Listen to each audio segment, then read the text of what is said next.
Hello everyone, let us learn together from Words for Work number 91 today.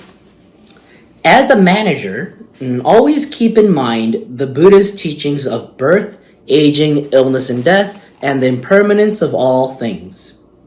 As a manager, always keep in mind the Buddha's teachings of birth, aging, illness, and death, and the impermanence of all things. Thank you, Lord God. All right. How am I going to finish this in 3 to 4 minutes? But I'm going to try my best. Birth, aging, illness, and death is the 4 pains of life. 4 pains of life. So when you live in this spiritual world, in this physical world, even though the essence of us is a spiritual being, we wear this physical body to go through a certain life training for a couple decades in the cycle of reincarnation. There are 4 pains that we will meet no matter what, as long as we live in this world.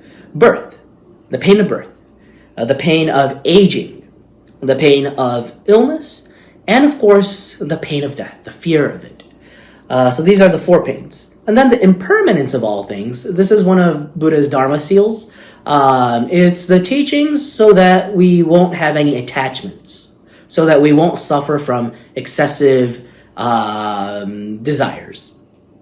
All right, with that said, why do managers or CEOs always have to keep this in mind? I guess, the impermanence of all things, what I was thinking is, like I said, right? It's the teachings so that you won't have attachment. Everything is impermanent in this world. Nothing lasts forever. So don't grasp onto it. If you think that it's going to be there forever, you're going to do whatever you can to hold on to it, and then it's going to create unnecessary pain. So he's talking about aging, illness, and death. No matter how capable you were in the past, eventually with age, things do decline. Unfortunately, you may go through illnesses and you may not have enough physical strength as much as you used to.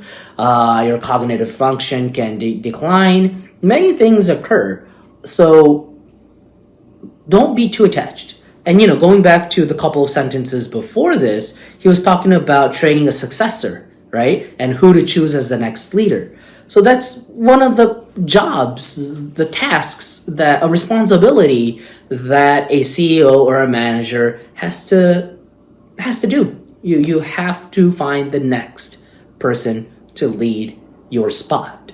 And if you end up being too attached to it, even if you find a new CEO, you're probably going to be a control freak. Even though if he or she is there, you're going to still want to try to run the company or run that branch.